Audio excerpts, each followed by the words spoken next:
Mathematical tools में और आगे चलते हैं हम लोग। इनडेफिनेट इंटीग्रेशन वाला पार्ट हम लोग कर चुके थे। अब आगे आते हैं हम लोग डेफिनेट इंटीग्रेशन पे।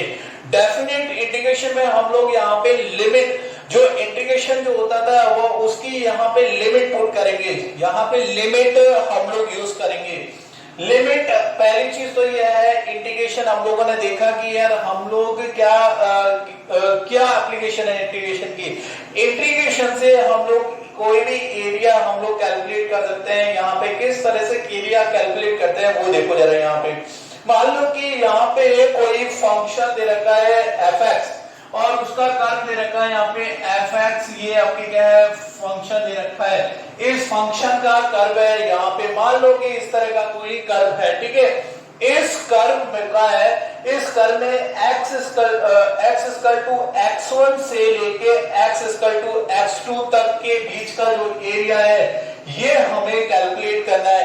तो मैं क्या करूंगा यहाँ पे, किस तरह से एरिया कैलकुलेट करूंगा। देखो मैं क्या करूंगा, सबसे पहले यहाँ पे दो पास में दो पॉइंट ले लिए। मान लो आपके क्या है, दो पास में पॉइंट लिए जिनके करस्पॉन्डिंग y की वैल्यू यहाँ पे क्या है, सेम है। जिनके करस्पॉन्डिंग y की वैल्यू क्या है, यहाँ पे सेम है। मान लो ये पास में दो पॉइंट ले लिए, बहुत पास में, यहाँ पे लगभग y क्या है इनके लिए बराबर है। और इनके करस्पॉन्डिंग अगर मैं यहाँ पे x की वैल्यू पे देखूं, यहाँ पे चेंज हुआ x में dx, मान लो कितना चेंज हुआ dx, और ये मेरी y की वैल्यू है मान लो यहाँ पे। तो अब अगर मैं एरिया कैलकुलेट करूंगा तो यहाँ पे ये छोटा सा एरिया आएगा dA, और इस dA की वैल्यू देखो ये क्या बना है यहाँ पे, रेक्टेंगुलर। तो इस रेक्टेंगुलर का आपका एरिया क्या होगा, लेंथ इनटू विड्थ यहाँ पे। तो ये हो जाएगा एरिया y इनटू यहाँ पे dx, ये हमारा एरिया हो जाएगा। और इंटीग्रेशन क्या करता है, ये छोटे से एलिमेंट है, इनको आपके अगर मैं इंटीग्रेट कर दूं तो यहां से लेकर यहां तक का ये कंप्लीट एरिया निकल जाएगा। इस एरिया को इंटीग्रेट करूं तो कंप्लीट एरिया निकल जाएगा यहाँ पे। तो यहाँ पे जो यहाँ पे एरिया होगा वो एरिया क्या हो जाएगा, देखो यहाँ पे। अब मैं निकालूं यहाँ पे इसका, अगर मुझे यहाँ पे एरिया निकालना है तो एरिया बाउंडेड, यहाँ पे एरिया ऑफ कर्व, यहाँ पे area of curve bounded by x axis, area of curve यहाँ पे, इस एरिया ऑफ कर्व यहाँ पे बाउंडेड यहाँ पे ये वाला पूरा बाउंडेड बाय एक्स एक्सिस, यहाँ पे एक्स एक्सिस ने जो बाउंडेड एरिया है वो अगर मैं कैलकुलेट करूं तो यहाँ पे क्या हो जाएगा, ये एरिया जो हो जाएगा यहाँ पे, अगर मैं बोलूं एरिया या फिर यहाँ पे ये इंटीग्रेशन या फिर आपके क्या है यहाँ पे डीए, ये कंप्लीट एरिया। तो ये क्या हो जाएगा, यहाँ पे वो फंक्शन, यहाँ पे फंक्शन पुट करूंगा fx और लिमिट पुट करूंगा x1 से लेकर x2, ठीक है। यहाँ पे लिमिट पुट करूंगा x1 से लेकर x2 इनटू यहाँ पे dx, और वो एरिया क्या है यहाँ पे, वो फंक्शन क्या है यहाँ पे ये फंक्शन यहाँ पे हो गया, यहाँ पे y की जगह यहाँ पे क्या पुट करूंगा, y इंटू dx।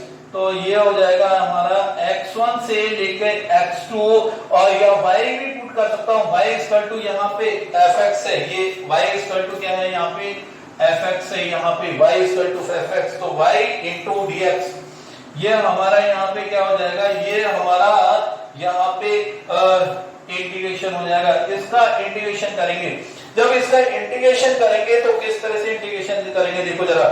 इसका इंटीग्रेशन मान लो fx है, इसका इंटीग्रेशन क्या होगा fx, और ये लिमिट पुट करनी है यहाँ पे x1 से लेके, और यहाँ पे अगर इसको बोलूं यहाँ पे ये x1 यहाँ पे x2, ठीक है। अब यहाँ पे अपर लिमिट माइनस लोअर, ये लिमिट को कैसे पुट करेंगे यहाँ पे, यहाँ पे क्या करते हैं, पहले तो मैं क्या करूंगा, x की जगह x2 पुट करूंगा, तो यहाँ पे fx2 हो जाएगा माइनस, साइन आएगा यहाँ पे माइनस, और उसके बाद क्या करूंगा मैं यहाँ पे, अब x की जगह x1 पुट करूंगा, लोअर लिमिट पुट करूंगा, तो ये f ऑफ यहाँ पे x1 हो जाएगा। कुल मिला के ये हमारा इंटीग्रेशन होगा।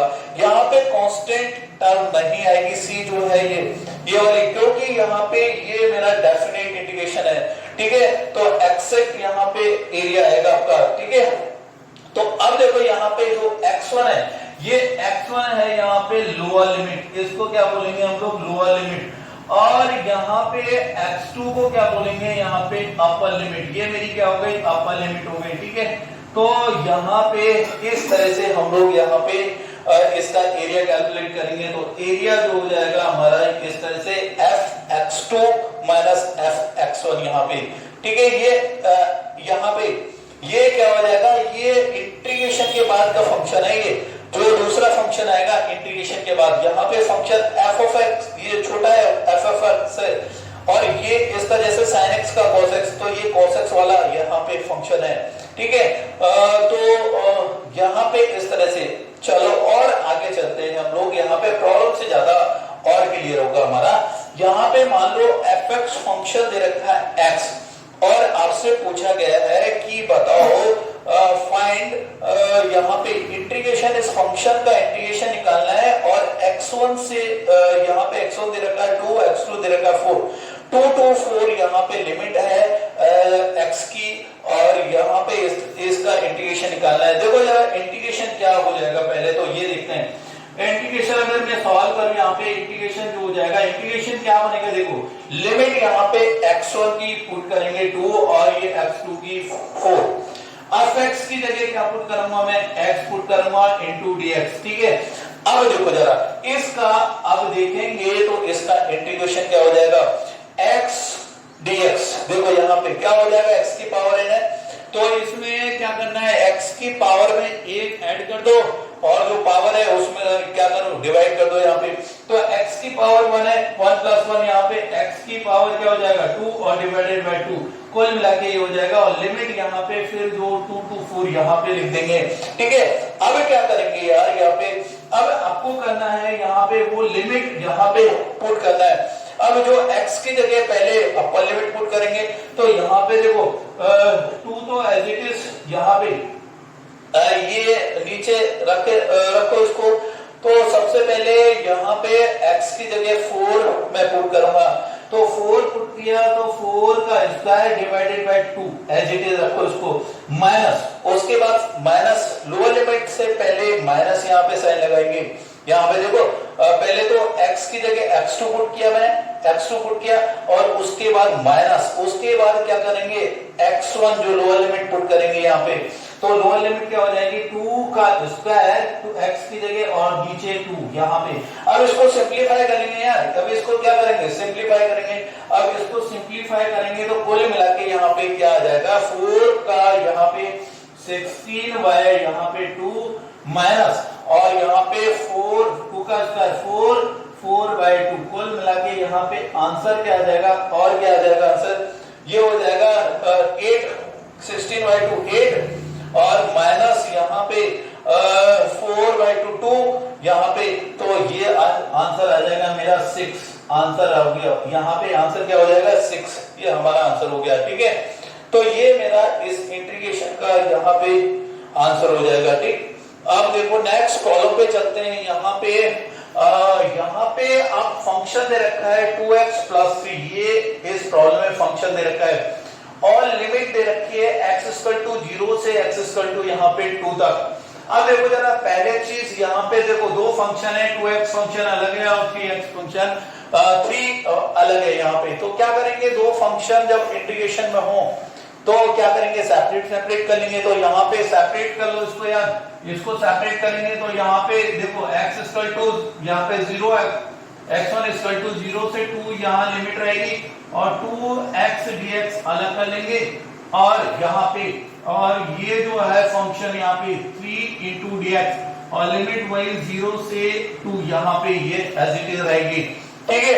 अब क्या करेंगे यार, यहाँ पे इंटीग्रेशन कर दो इसका, इंटीग्रेशन करेंगे देखो जरा यहाँ पे 2x dx का अलग अलग इंटीग्रेशन करो। 2 को यहाँ पे देखो कांस्टेंट है बाहर निकालेंगे, 2 यहाँ पे कांस्टेंट है बाहर निकाला, उसके बाद x का जो इंटीग्रेशन होगा यहाँ पे, x का अभी देखा था मैंने x स्क्वायर बाय 2, यहाँ पे x स्क्वायर बाय 2 हो जाएगा यहाँ पे, ठीक है। x का क्योंकि पावर यहाँ पे 1 है, इस पावर में 1 ऐड करो और जो भी पावर होगी उसका डिवाइड करो, तो कुल मिला के यहाँ पे क्या आ जाएगा x स्क्वायर बाय 2 यहाँ पे, और लिमिट 0 से लेकर 2 यहाँ पे पुट कर देंगे, ठीक है। अब यहाँ पे साइन पॉजिटिव है तो पॉजिटिव रहेंगे यहाँ पे, और उसके बाद यहाँ पे 3 इंटू dx यहाँ पे। अब देखो 3 क्या है, कांस्टेंट है, और इंटीग्रेशन होगा 1 का इंटीग्रेशन 1 इंटू dx बचेगा, और 1 का यहाँ पे 1 का जो हो जाएगा x हो जाएगा 3, और x 1 का इंटीग्रेशन हुआ x, तो यहाँ पे लिमिट 0 से लेकर 2। अब यहाँ पे लिमिट पुट कर दो। देखो हालांकि यहाँ पे 2 यहाँ पे कैंसिल कर सकते हैं, बाद में भी कर सकते हैं हम लोग यहाँ पे, क्योंकि यहाँ पे इधर इसको x की जगह 2 पुट करूंगा, 2 का स्क्वायर और y2। चलो यहाँ पे क्या करते हैं, 2 एज इट इज रखते हैं, और यहाँ पे x की जगह 2 पुट करो पहले, अपर लिमिट 2 का स्क्वायर डिवाइडेड बाय 2 माइनस यहाँ पे नीचे 2 मैं कैंसिल नहीं कर रहा हूं अभी, और इसकी जगह यहाँ पे 0 हो जाएगा, तो यहाँ पे ये 2 से 2 कैंसिल हो जाएगा, प्लस उसके बाद यहाँ पे पुट करो, 3 बाहर है हमारा, और उसके बाद अपर लिमिट x की जगह अपर लिमिट पुट करो, तो 2 x की जगह 2 पुट कर दिया, माइनस ऑफ x की जगह यहाँ पे 0 पुट करो, 0। अब कुल मिला के यहाँ पे क्या आ जाएगा, देखो 2 स्क्वायर 4, और यहाँ पे 3 इंटू 2 ये 6 हो जाएगा, 6 प्लस 4 ये हमारा 10 यहाँ पे आंसर हो जाएगा, ये हमारा क्या हो जाएगा, यहाँ पे आंसर हो जाएगा, ठीक। यहाँ पे 10 इसका इंटीग्रेशन का आंसर हो गया। नेक्स्ट चलते हैं हम लोग यहाँ पे थर्ड प्रॉब्लम पे। देखो जरा थर्ड प्रॉब्लम क्या बोलती है, यहाँ पे अब फंक्शन दे रखा है मेरे को fx equal to sin x, यहाँ पे y equal to fx equal to sin x, ठीक है। और अब यहाँ पे find area of sin x जो कर्व है उसका फ्रॉम 0 टू यहाँ पे x इक्वल टू 0 से x इक्वल टू पाई तक हमें यहाँ पे एरिया कैलकुलेट करना है। तो सबसे पहले अगर मुझे यहाँ पे देखो जरा, सबसे पहले अगर मुझे साइन का कर्व अगर मुझे आता है तो वो साइन का कर्व लिखेंगे, यहाँ पे साइन का कर्व बनाएंगे। मान लो साइन का कर्व यहाँ पे देखो जरा, साइन का कर्व मेरा यहाँ से ऐसे ऐसे ऐसे इस तरह से चलता है, ठीक है, फिर ये ऐसे रिपीट होता रहेगा, ठीक है। लेकिन मैं यहाँ पे 0 से 2 पाई तक बना रहा हूँ।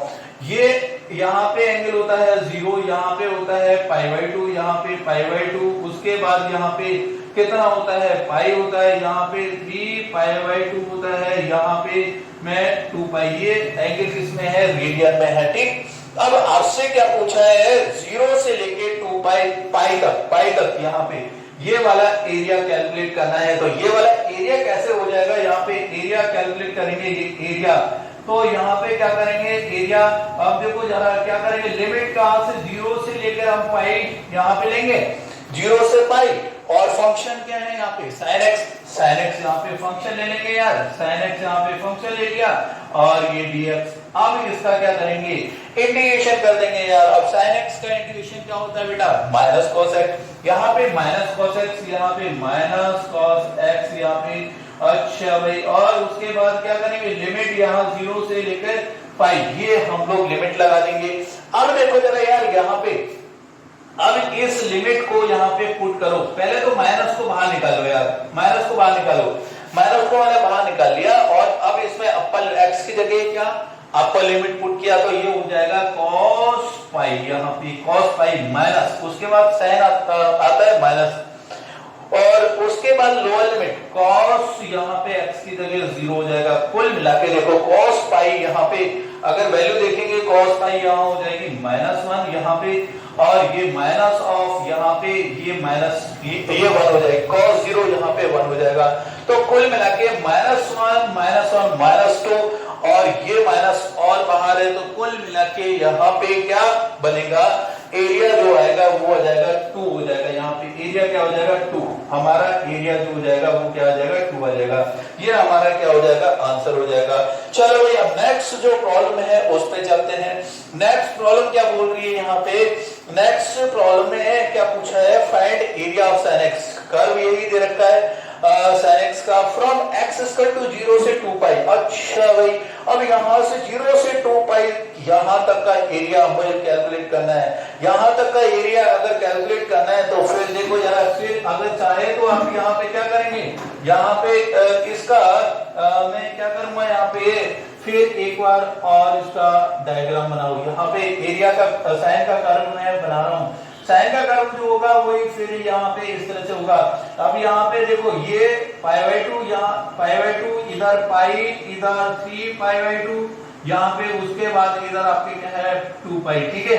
0 से लेकर 2π ये वाला मुझे एरिया कैलकुलेट करना है, ये वाला एरिया कैलकुलेट करना है यहाँ से 0 से लेकर 2π तक।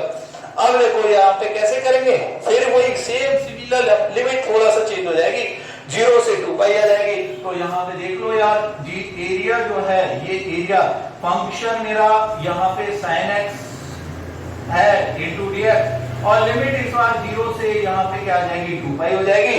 और अब फिर वही क्या करना है, इसका इंटीग्रेशन कर दो यार। sin x का इंटीग्रेशन क्या होगा, माइनस cos x, यहाँ पे माइनस cos आपके क्या है x हो जाएगा, और यहाँ पे 0 से लेकर 2π यहाँ पे लिमिट हो जाएगी, ये 2π मेरी लिमिट हो गई। अब यहाँ पे क्या करना है, यहाँ पे इसमें लिमिट पुट कर दो, upper limit minus lower limit, और यहाँ पे सबसे पहले तो माइनस को बाहर निकालो यार, माइनस को बाहर निकाला और अपर लिमिट पुट करी मैंने यहाँ पे cos यहाँ पे 2π, यहाँ पे माइनस ऑफ, देखो कैसे जगह 2π यहाँ पे पुट करी माइनस, उसके बाद यहाँ पे लोअर लिमिट पुट करूंगा cos 0, यहाँ पे cos 0, ठीक है। अब देखो जरा यहाँ पे देखेंगे तो यहाँ पे देखो cos 2π, cos 0 की वैल्यू तो मैं जानता हूँ यहाँ पे 1 होती है, ठीक है, लेकिन cos 2π की वैल्यू यहाँ पे, इसकी वैल्यू तो यहाँ पे 1 होती है, ठीक है। अच्छा भाई, और cos 2π की वैल्यू, अब देखो जरा cos 2π का अगर मैं यहाँ पे कहीं ग्राफ बनाता हूँ, मान लो cos 2π का यहाँ पे ग्राफ बनाता हूँ, देखो cos का ग्राफ किस तरह का होता है वो देख लो। यहाँ पे जो x equal to sin x का ग्राफ जो होता है यहाँ से स्टार्ट होता है, और ये x इक्वल टू cos में 0 पे वैल्यू होती है 1, तो कुल मिला के इस तरह का ग्राफ होता है। तो ये 0 यहाँ पे 0, ये π/2 यहाँ पे, और ये यहाँ पे पाई, इधर 3π/2 यहाँ पे, और ये हो जाएगी यहाँ पे 2π, ठीक है, ये वैल्यू 2π। अब यहाँ पे देखो इसके करस्पॉन्डिंग वैल्यू यहाँ पे होती है, ये +1 होती है, यहाँ पे वैल्यू क्या होती है +1, ठीक है। तो कुल मिला के इसकी वैल्यू आ जाएगी यहाँ पे 1, यहाँ पे तो 1 - 1, ये कुल मिला के यहाँ पे 0 हो जाएगा, ठीक है। तो यहाँ पे क्या हो जाएगा 0 हो जाएगा। तो इस तरह से हम लोग यहाँ पे इसकी वैल्यू क्या आएगी वो देख लेते हैं यार। इसकी वैल्यू क्या हो गई 1 - 1 0, इसका मतलब एरिया क्या हो गया यार हमारा 0 हो गया। यहाँ पे एरिया जो हो जाएगा वो क्या हो जाएगा 0 हो गया, ठीक है। तो यहाँ से अगर देखें, अगर इसको ध्यान से देखें तो यार ये पॉजिटिव एरिया, यहाँ पे ये वाला अगर पॉजिटिव एरिया और ये वाला यहाँ पे नेगेटिव एरिया, तो यहाँ पे पॉजिटिव और नेगेटिव एरिया इक्वल है, तो यहाँ पे कैंसिल क्या हो जाएंगे 0 हो जाएंगे, दोनों यहाँ पे क्या हो जाएंगे 0 हो जाएंगे, क्योंकि ये पॉजिटिव ये नेगेटिव, कुल मिला के यहाँ पे एरिया क्या हो जाएगा 0 हो जाएगा। हाँ भाई, इसी में डेफिनेट इंटीग्रेशन में और यहाँ पे 4 प्रॉब्लम है, ये और देख लेते हैं। यहाँ पे फर्स्ट प्रॉब्लम की बात करते हैं हम लोग। यहाँ पे फर्स्ट प्रॉब्लम क्या है, यहाँ पे इंटीग्रेशन 0 to π/3 यहाँ पे लिमिट है sec² x dx। यहाँ पे अब देखो जरा, अगर मैं बात करूं यहाँ पे sec² x, ये जो है क्या इसका डायरेक्ट इंटीग्रेशन है, हाँ बिल्कुल इसका डायरेक्ट इंटीग्रेशन है tan x यहाँ पे। तो यहाँ पे इंटीग्रेशन जो हो जाएगा I इक्वल टू यहाँ पे इंटीग्रेशन, अब देखो sec² x का डायरेक्ट यहाँ पे tan x क्या हो जाएगा इंटीग्रेशन हो जाएगा, और लिमिट यहाँ पे पुट करेंगे 0 से π/3, जो भी लिमिट दे रखी है वो यहाँ पे पुट कर देंगे, ठीक है। अब क्या करेंगे, अब लिमिट को कैसे पुट करते हैं, पहले अपर लिमिट पुट करो, उसके बाद माइनस लोअर लिमिट यहाँ पे। तो सबसे पहले मैंने क्या किया, यहाँ पे अपर लिमिट पुट किया, तो यहाँ पे क्या हो जाएगा tan, यहाँ पे अपर लिमिट x की जगह π/3 यहाँ पे माइनस, उसके बाद साइन क्या होता है माइनस, यहाँ पे फिर tan x की जगह फिर लोअर लिमिट पुट करो tan 0, ठीक है, ये हो गया। अब यहाँ पे देखेंगे तो tan यहाँ पे tan π/3 की वैल्यू अगर देखें टेबल से तो क्या आएगी √3, यहाँ पे देखेंगे कितनी आएगी √3 यहाँ पे, और और tan 0 की वैल्यू यहाँ पे क्या आएगी, 0 आ जाएगी यहाँ पे, ठीक है। तो कुल मिला के यहाँ पे आंसर जो आएगा इंटीग्रेशन का वो आएगा √3 यहाँ पे, ठीक है। ये हमारा यहाँ पे आंसर हो गया यहाँ, ठीक है। अब देखो जरा यहाँ पे और आगे चलते हैं, नेक्स्ट प्रॉब्लम पे चलते हैं। नेक्स्ट प्रॉब्लम में यहाँ पे दे रखा है cos स्क्वायर x dx और लिमिट दे रखी है 0 to π/2। देखो जरा पहली चीज तो ये हम सोचे यार cos स्क्वायर x का डायरेक्ट इंटीग्रेशन है क्या, नहीं। cos x का कर सकता था लेकिन cos स्क्वायर x का तो मैं क्या करूंगा, देखो ये कहां से कुछ कन्वर्ट करेंगे, यहाँ पे कुछ कन्वर्ट कैसे करेंगे। अब हम लोग यहाँ पे cos 2x जानते हैं कि भाई cos 2x क्या होता है हमारा, cos यहाँ पे 2x जो होता है, देखो तीन फॉर्मूले मैंने बताए थे, आपको याद हो तो cos square x minus sin square x, ये एक फॉर्मूला था। दूसरा अगर मुझे ओनली cos ही cos में लिखना है तो यहाँ पे cos 2x को 2 cos स्क्वायर x माइनस 1 ये लिख देंगे। और अगर मुझे ओनली sin में लिखना है तो मैं क्या लिखूंगा, 1 minus cos 2x equal to 1 minus 2 sin square x, ये हमारा यहाँ पे cos 2x के तीन फॉर्मूले। अब देखो जरा यहाँ पे कौन सा फॉर्मूला हमारा यूज में आएगा, cos स्क्वायर x। देखो cos स्क्वायर x कहाँ जा रहा है, यहाँ पे आ रहा है। अब cos स्क्वायर x को क्या लिख सकता हूँ, वो यहाँ पे देखेंगे कि भाई यहाँ पे -1, यहाँ पे cos 2x, तो इधर आएगा तो 1 प्लस cos 2x और ये 2 जो है वो नीचे डिवाइड होगा। तो कुल मिला के अब जो इंटीग्रेशन जो बनेगा वो यहाँ पे क्या इंटीग्रेशन बनेगा, ये देखो लिमिट वही की वही रहेगी 0 से और π/2। अब यहाँ पे cos स्क्वायर को लिखा मैंने, cos स्क्वायर x को 1 plus cos 2x divided by यहाँ पे 2, ये मेरा यहाँ पे इंटीग्रेशन बन गया। अब इसका इंटीग्रेशन करना है आपको, अब इसका इंटीग्रेशन करना है तो इंटीग्रेशन कैसे करेंगे। अब देखो यहाँ पे दो एक फंक्शन है 1/2, एक फंक्शन बनेगा cos 2x/2, यहाँ पे दूसरा फंक्शन बनेगा और दो फंक्शन यहाँ पे एडिशन में है, तो कुल मिला के इनको सेपरेट कर देंगे प्रॉपर्टी से, ठीक है। तो यहाँ पे क्या करेंगे, अब दो फंक्शन है उनको अलग अलग कर दो, तो लिमिट रहेगी 0 से π/2 यहाँ पे, और यहाँ पे देखेंगे तो 1/2 इंटू dx, ये अलग कर दिया मैंने। साइन पॉजिटिव है तो पॉजिटिव रखेंगे यहाँ पे। फिर यहाँ पे दूसरा जो इंटीग्रेशन होगा यहाँ पे वो होगा 0 से π/2 यहाँ पे, अच्छा भाई, और cos 2x/2 यहाँ पे, और ये हो गया हमारा सेकेंड वाला इंटीग्रेशन। अब देखेंगे यहाँ पे, अब देखो जरा इसका इंटीग्रेशन देखते हैं यार। इंटीग्रेशन 1/2 को तो कांस्टेंट है, बाहर निकालूंगा मैं, 1/2 को क्या निकालूंगा, बाहर निकालूंगा।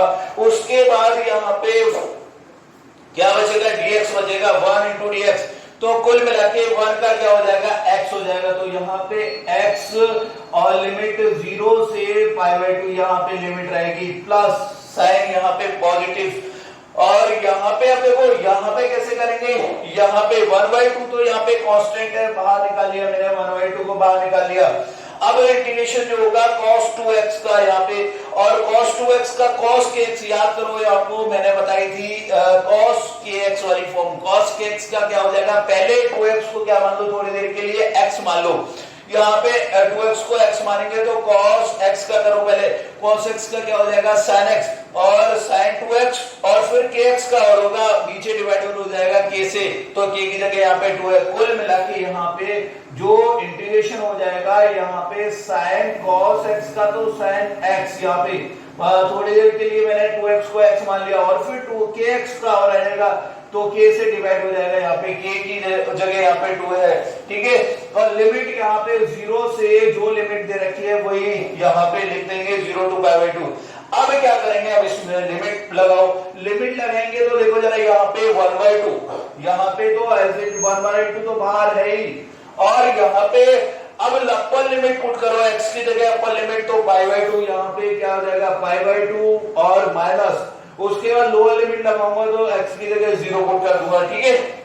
हाँ, पॉजिटिव साइन यहाँ पे, उसके बाद यहाँ पे 1/2 बाहर, और इधर देखेंगे तो यहाँ पे देखो यहाँ पे x की जगह क्या रखना है, पाई बाई 2, तो 2 से 2 कैंसिल हो जाएगा, साइन पाई। साइन पाई यहाँ पे क्या बनेगा, साइन पाई 0 हो जाएगा, हालांकि साइन पाई क्या हो जाएगा यहाँ पे, साइन पाई। और उसके बाद यहाँ पे क्या हो जाएगा, ये पहली चीज तो ये है कि 2 2 यहाँ पे 4 हो जाएगा, यहाँ पे ये 4 हो जाएगा, और साइन पाई और यहाँ पे साइन 0 माइनस साइन 0 तो 0 हो जाएगा, यहाँ पे x की जगह 0 पुट करूंगा, पूरी टर्म 0 हो जाएगी, तो कुल मिला के ये आएगा। अब इसको सिंप्लीफाई कर लो, अब इसको इंटीग्रेशन जो आएगा वो देख लो, यहाँ पे क्या आ जाएगा, यहाँ पे ये पूरी टर्म देखो, साइन पाई की वैल्यू अगर मैं देखूं, साइन पाई की वैल्यू क्या होगी, यहाँ पे साइन पाई की जो वैल्यू होगी, साइन यहाँ पे पाई, 2 पाई, 3 पाई, n पाई, तो वैल्यू क्या होती है, 0 होती है। कुल मिला के यहाँ पे भी क्या आ जाएगी, 0 आ जाएगा, तो 0 माइनस 0 कुल मिला के ये वाली पूरी टर्म क्या 0 हो गई। और आंसर यहाँ पे देखो पाई और इधर पाई बाई 2, तो कुल मिला के यहाँ पे आंसर हो जाएगा पाई बाई 4। ये हमारा यहाँ पे इंटीग्रेशन का आंसर हो गया, ठीक है। नेक्स्ट प्रॉब्लम पे चलते हैं। यहाँ पे नेक्स्ट प्रॉब्लम देखो जरा क्या बोल रही है, यहाँ पे नेक्स्ट प्रॉब्लम दे रखा है साइन स्क्वायर एक्स डीएक्स, यहाँ पे फंक्शन दे रखा है साइन स्क्वायर एक्स, और लिमिट दे रखी है 0 टू पाई। तो कैसे करेंगे, देखो पहली चीज तो ये, अगर मैं सोचूं यार साइन स्क्वायर एक्स का डायरेक्टली में कोई फॉर्मूला नहीं है मेरे पास, तो मैं क्या करूंगा यार, कुछ कन्वर्ट करूंगा, और कन्वर्ट कैसे करूंगा, फिर मैं यहाँ पे जाऊंगा cos 2x पे, तो cos 2x को 1 माइनस 2 साइन स्क्वायर एक्स, देखो साइन स्क्वायर यहाँ आ रहा है ना यार, अब यहाँ आ रहा है, तो अब क्या करेंगे, देखो साइन स्क्वायर को कैसे लिख सकता हूं मैं, ये इसको पूरी टर्म को उठा के इधर ले आओ, तो इधर 1 माइनस इस cos 2x को इधर ले जाएंगे, तो 1 माइनस cos 2x, और 2 कहां चले जाएगा, डिवाइड में, कुल मिला के इंटीग्रेशन जो हो जाएगा अब हमारा वो हो जाएगा I इक्वल टू 0 से पाई, और यहाँ पे 1 माइनस 1, ये 1 और cos 2x को इधर, इसको इधर ले जाओ, तो 1 minus cos 2x divided by 2 यहाँ पे, और इनटू dx, ये हमारा नया इंटीग्रेशन बनेगा कन्वर्ट करके, ठीक है। cos sin स्क्वायर x को मैंने ये लिखा। अब क्या करेंगे बेटा, इसको देखो फिर वही चीजें यहाँ पे इसकी तरह सेम इसकी तरह बन रहा है, इसको क्या करेंगे, सेपरेट कर लेंगे यार। अब इसको सेपरेट कर लो भैया, दो यहाँ पे इंटीग्रेशन हो गए 0 से पाई, यहाँ पे 1/2 इंटू dx, ये एक सेपरेशन हो जाएगा। दूसरा जो होगा 0 से पाई, यहाँ पे लिमिट रहेगी, और cos 2x/2, ये हमारा एक नया इंटीग्रेशन होगा, ठीक है। अलग अलग सेपरेट इनका इंटीग्रेशन करो यहाँ पे। अब फिर वही यहाँ पे देखेंगे तो 1/2 बाहर निकाल लो, यहाँ पे 1/2 बाहर निकालेंगे, और dx का यहाँ पे इंटीग्रेशन 1 इंटू dx, तो 1 का क्या हो जाएगा, x हो जाएगा, तो कुल मिला के यहाँ पे x, और लिमिट 0 से पाई, यहाँ पे जो भी लिमिट दे रखी है पाई, ठीक है, और उसके बाद माइनस, और यहाँ पे अब देखो यहाँ पे क्या करेंगे, 1/2 यहाँ पे कांस्टेंट है, कांस्टेंट को बाहर निकाल लिया, और फिर cos 2x का कैसे करेंगे, जैसा यहाँ पे किया था वही, ये हो जाएगा sin 2x/2 यहाँ पे। तो यहाँ पे क्या करेंगे, 2x को थोड़ी देर के लिए x मान लेंगे, तो यहाँ पे cos का हो जाएगा sin, और 2x की जगह 2x लिखना है, और डिवाइडेड बाय 2 k का यहाँ पे डिवाइड कर देंगे, और लिमिट यहाँ पे रहेगी 0 से यहाँ पे पाई, ठीक है। अब देखो जरा यहाँ पे क्या करेंगे यार, यहाँ पे अब 1/2 तो एज इट इज, और यहाँ पे अपर लिमिट पुट करो तो पाई, माइनस लोअर लिमिट 0, यहाँ पे x जो x की जगह 0 पुट करेंगे तो 0, माइनस यहाँ पे 1/, ये 2 को बाहर निकाल लो, 1/4 हो जाएगा, और अब यहाँ पे इसमें अपर लिमिट पुट करेंगे, तो अपर लिमिट पुट करो x की जगह, तो sin 2 पाई बनेगा। sin 2 पाई की वैल्यू क्या होती है, देखो पाई sin 2 पाई, यहाँ पे साइन में पाई 2 पाई 3 पाई की वैल्यू क्या होती है, 0 होती है, तो यहाँ पे वैल्यू क्या हो जाएगी, 0 हो जाएगी। चाहे तो यहाँ पे sin 2 पाई लिख दो, माइनस उसके बाद x की जगह 0 पुट करूंगा, तो यहाँ पे क्या हो जाएगा, sin 0 0, यहाँ पे sin 0, यहाँ पे sin 0 हो जाएगा, ठीक है।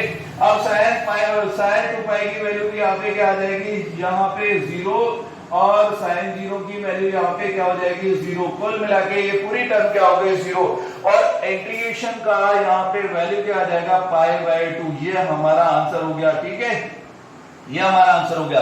अब चलते हैं हम नेक्स्ट प्रॉब्लम पे। नेक्स्ट और लास्ट प्रॉब्लम आपके क्या है, डेफिनेट इंटीग्रेशन का।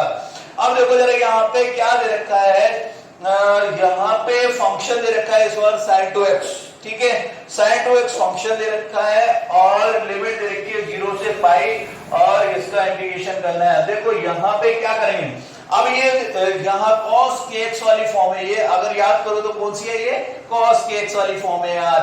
cos kx वाली फॉर्म को कैसे किया था, पहले kx को क्या मान लो, x मान लो, उसके बाद cos क्या करो, इंटीग्रेशन कर दो, ठीक है, और जो kx का है उसको डिवाइड कर दो, k से डिवाइड कर दो, तो सेम चीज यहाँ पे बनेगी आपके। इंटीग्रेशन जो हो जाएगा यहाँ पे, इंटीग्रेशन जो होगा यहाँ पे इसका इंटीग्रेशन डायरेक्ट अगर मैं कर दूं, यहाँ पे देखो जरा, यहाँ पे sin kx का पहले 2x को क्या मान लो, थोड़ी देर के लिए x मान लो, तो sin का क्या हो जाएगा माइनस cos यहाँ पे 2x हो जाएगा, और उसके बाद फिर kx का हो जाएगा, यहाँ पे k की जगह 2 है तो यहाँ पे k से डिवाइड हो जाएगा, मतलब 2 से डिवाइड हो जाएगा, और लिमिट यहाँ पे पुट करेंगे 0 से पाई यहाँ पे, ठीक है। अब जरा देखो, अब लिमिट पुट कर दो यार। अब क्या करेंगे यार, माइनस और y2 को तो बाहर निकाल लो, यहाँ पे माइनस और y2 क्या है, कांस्टेंट है, यहाँ पे कांस्टेंट को बाहर निकाल लिया और लिमिट पुट कर दो यार। लिमिट अगर मैं यहाँ पे पुट करूंगा तो यहाँ पे cos 2 पाई आएगा, अपर लिमिट पुट किया तो cos 2 pi minus of minus आएगा sin, और उसके बाद cos 0 बनेगा यहाँ पे। अब देखो जरा cos 2 पाई का अगर मैं यहाँ पे ग्राफ अगर मैं बनाता हूँ, देखो साइन और साइन का ग्राफ तो इस तरह का होता है, साइन का अगर ग्राफ देखूं मैं तो इस तरह का होता है, ये साइन एक्स का ग्राफ होता है, ठीक है। यहाँ पे 0, यहाँ पे π/2, यहाँ पे पाई, और इधर 3π/2 यहाँ पे, और इधर आपके क्या है पाई 2 पाई, ठीक है। ये हमारा यहाँ पे साइन का ग्राफ होता है। अगर cos की मैं बात करूं, cos x का ग्राफ होता है, जो किस तरह का ग्राफ होता है यहाँ पे वो देख लेते हैं। cos x का ग्राफ यहाँ से स्टार्ट होता है, देखो साइन में वैल्यू 0 पे 0 होती है, और लेकिन cos में 0 पे वैल्यू 1 होती है, तो मतलब यहाँ से स्टार्ट होगा, तो इस तरह का ग्राफ होता है यहाँ पे cos का। तो यहाँ पे 0 पे वैल्यू ये, यहाँ पे 0, यहाँ पे π/2, इधर यहाँ पे पाई, इधर 3π/2, और इधर हो जाएगा 2 पाई। देखो जरा यहाँ पे 2 पाई के करस्पॉन्डिंग वैल्यू क्या होगी, यहाँ पे 1 होती है, वैल्यू क्या होगी यहाँ पे 1 होगी, ठीक है। तो कुल मिला के cos 2 पाई की वैल्यू क्या हो जाएगी, यहाँ पे 1 हो जाएगी। cos 2 पाई की वैल्यू कितनी देख रहे हैं हम, 1, और cos 0 की वैल्यू भी क्या होती है 1, यहाँ पे 0 होगी, ये 0 मेरा, यहाँ पे देखेंगे इसके करस्पॉन्डिंग 0, तो cos 0 की वैल्यू भी क्या है, यहाँ पे 1 है, यहाँ तो 1 - 1 0 हो गया। कुल मिला के पूरे इंटीग्रेशन की वैल्यू क्या हो गई, यहाँ पे 0 हो गई, ठीक है। तो ये हमारा यहाँ पे इसका आंसर हो जाएगा।